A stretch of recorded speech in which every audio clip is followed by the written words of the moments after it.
What's up, guys? Dylon here, and today we're going to be talking about AI, some new articles, new things coming out, new tools for ChatGPT, and some of the dangers of this stuff. So, like, comment, share, subscribe, and let's get into this video.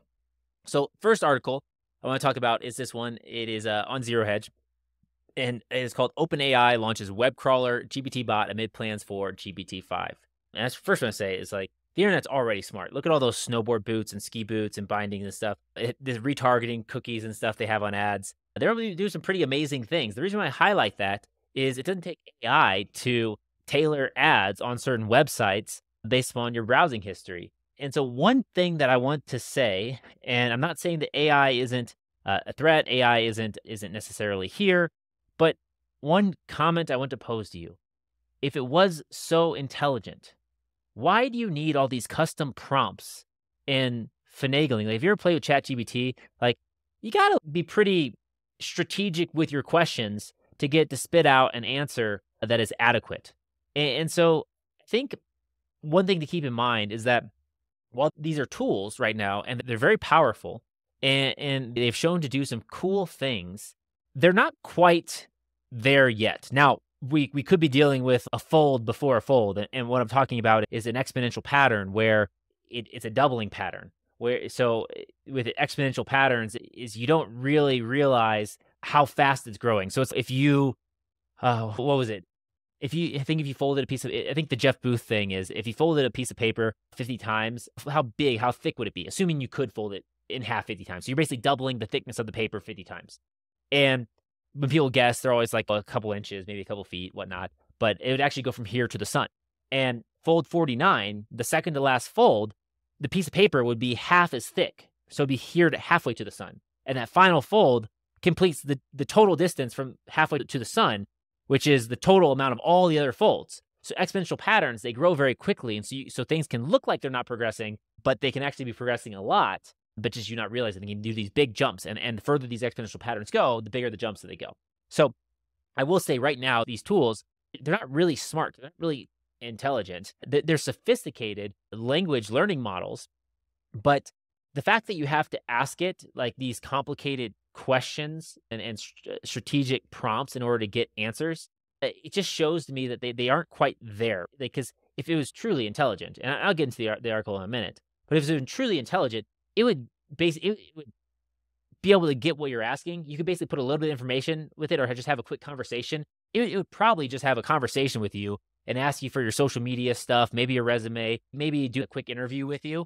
And then it would basically learn who you are, what your interests are, what your hobbies are. It'd probably tap into your web browsing data. And so when you ask it a question, you could ask it something like really simple and it had the answer. It's like if you ever hung out with a husband and wife that has, or a couple that has really good chemistry, they can complete each other's sentences because they know each other that way. They can read each other that way. So they don't even have to like say a complete question or a complete statement for the other person to pick up and understand what they're saying and give them the response and answer that they need. You see this with high-performing teams and athletes and military units and all that kind of stuff because people are very sophisticated and very good at looking at each other and learning about each other and then inferring what the other person's intent is and the meaning of that. That's very hard to replicate with these artificial intelligence machines. It should be very telling if they're able to do that, when they're able to do that. I think it's probably a when versus an if. It doesn't necessarily mean that they're sentient, but that's a much higher level of intelligence versus being like, basically typing in something and then them spitting out some sort of answer that they basically guessed looks right. So I think that's something to consider with these machines. And I think that while it could be, like I said, a fold scenario, there's always the potential that like we don't have the breakthrough event the breakthrough event doesn't come for a very long time to where where you can basically just think about a question and it'll answer and give you all the relevant information and details exactly how you need it. So basically it knows what you want before you know what you want. And that'd be truly artificial intelligence where it can truly pick up on that stuff and it can give you an answer that is completely adequate for the situation that you need it for. That's where this stuff could go. I don't know if it can get there. It might get there, and that would be wild and maybe very scary. Maybe that'll destroy us, but that'll be wild if that happens. But it's not there yet, and it's very far from that. It's just we have some very sophisticated tools, and what I say is you should use these tools. You should understand these tools, I think is worth understanding, worth knowing about, because this is a thing. But the more knowledge you have, the better prepared you'll be, because inevitably this kind of stuff will be used and weaponized against you, right? It'll be used to exploit you, it'll be used for marketing, it'll be used to buy. It's going to happen. But anyways, let's get into this article. OpenAI launches web crawler GPT bot and made plans for GPT-5. Basically, it just talks about them saying that they want to have a web crawler. And one of the problems with OpenAI, ChatGPT, is that the data is not all up to date. And so something with a web crawler could allow it to index the internet, different web pages, websites, and stuff like that, so it can pull real-time data and information directly into the chat. So it's publicly available data from the World Wide Web. Let's see here. Filter out sources that require paywall content or is known to gather personally identifiable information, or it has text to violate its policies. Okay. So again, they're already building in controls, mechanisms, filtering systems to this tool. So keep that in mind when you use these things, is that the interest of the person that can put these and apply these filters to the tool may not be the same as yours. And so just keep that in mind. Also keep that in mind with the AI systems, is their interests might be different than your interests. As you know, that website owners can deny the web crawler access, disallow. Yeah, you probably can do that, but eventually it'll probably overcome that. Let's be fair. It's 2023. Clicking a disallow button doesn't always seem to work. So it's cool for the tool. I think it's enhancing the tool's usability and enhancing what information it can provide. It's a next level up of this thing. And I don't know, like I'm in the camp of, I hope this just makes it a better tool and a more efficient tool and a mind-blowing tool, but not something sentient, right? I don't know. That's a wild route to go down if we create an AI. And I think that's a dangerous route. I'm not quite an AI doomer, but I understand the possibilities and the potential. I understand what happens if you create an organism, an entity that is just so much more intelligent and advanced than you, and especially one that has a different fundamental existence. It's going to optimize its existence in ways that might be counter to your existence, to our existence as humans. Just like we optimize our existence, that is counter to many of the plant and animal species that are on this planet to become the dominant species. It's probably going to do something similar to us. And that's kind of scary. So I hope it just makes it a really effective, amazing tool, but it's not it's not actually intelligent. Who knows? But anyways, that's pretty cool there, that they're progressing this, they're advancing this tool. It's also scary, but it's also something that you as an entrepreneur, if you're looking to build your business to one, I have some links below. One way to start is with the Bitcoin Business Accelerator book. I have that. You can get a free copy, a free PDF at some of the links below. But a new group I'm creating and content around building your business of one using these tools is coming out. And I think you should understand how to utilize these tools, because it'll just make you much more valuable as an entrepreneur, right? And as an employee of a company. If you can leverage these tools, right, you can do the work of multiple people and be very effective and efficient. So just learning these things is going to be very powerful. And you can build businesses, you can solve problems that weren't solvable before. I think there's a ton of potential here for these things.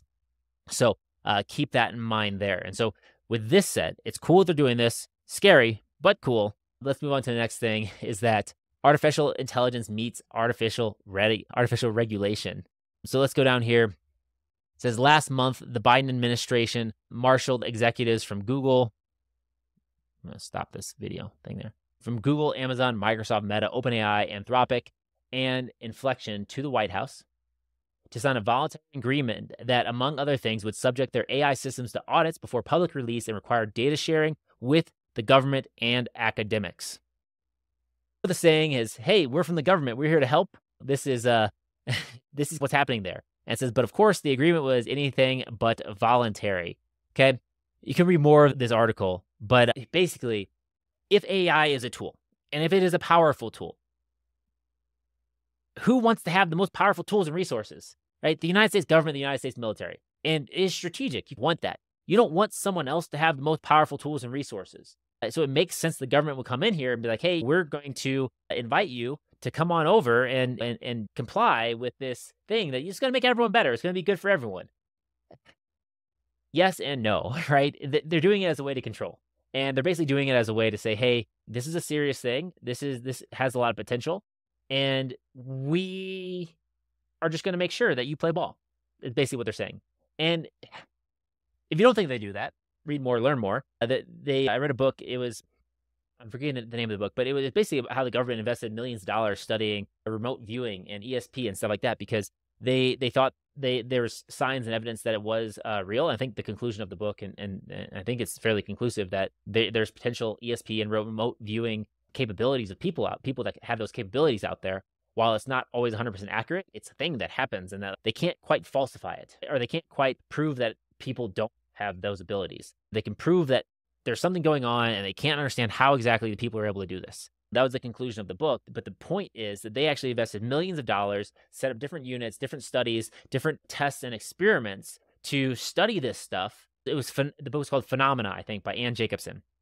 And they set up these studies to study ESP remote viewing because there was a high probability that other countries, Russia, that were enemies at the time and were using it would potentially use it against the United States to collect data, to do whatever they do, espionage activities and things like that, gather intelligence and stuff like that. And so they're like, we need to invest in it to understand, because if they're using it, we need to understand how to defend against it or use it ourselves to get advantages over them and use ourselves better. So it makes total sense that they would come in with something like AI and companies that are building in that space, and they would basically do the same thing. They basically would come in and be like, we're from the government, we're here to help.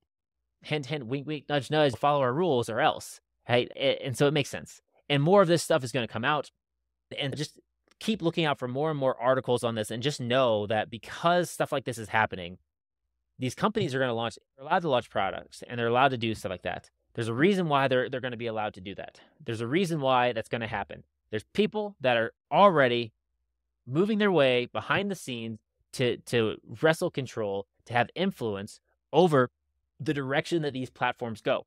In the other article, we mentioned that certain websites, certain information will be filtered out.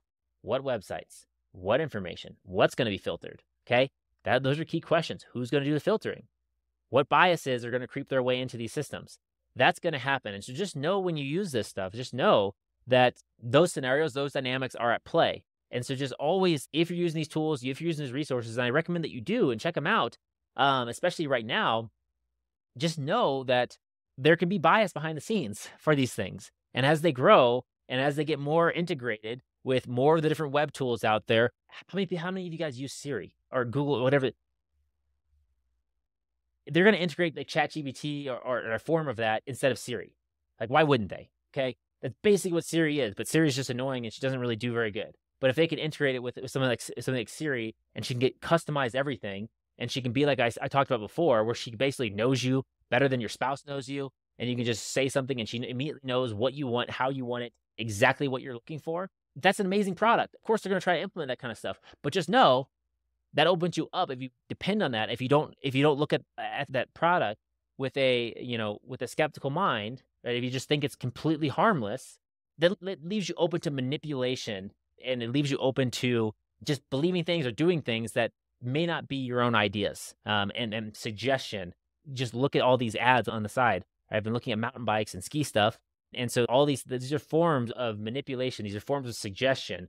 Even though I'm reading the article, they're popping up in the periphery. That kind of stuff is going to be built into these tools. Just keep that in mind with this stuff out there. But be safe, but definitely go out and I think you should learn these tools, understand what they are, follow the news, follow the information on this, because I think you'll set yourself apart from other people out there, whether it's building a business, whether it's working for your own company, or it's just playing around, having hobbies. I think there's some amazing potential out there. It's all at your fingertips. Now is a time where this stuff is at the fingertips of an individual like nothing before. So with that said, that's going to conclude this video.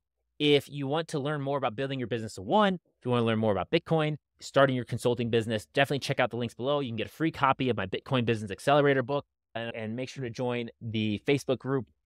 Post that to anyone who gets a copy of the book. I'll have some follow me emails there, so you can join the Business of One group, where I talk about these tools and how you can leverage these new tools and resources to start building your business of one, so you can work from anywhere in the world. So anyways, that's it for this video. Let me know what you think in the comments below, and I'll catch you in the next one. Peace.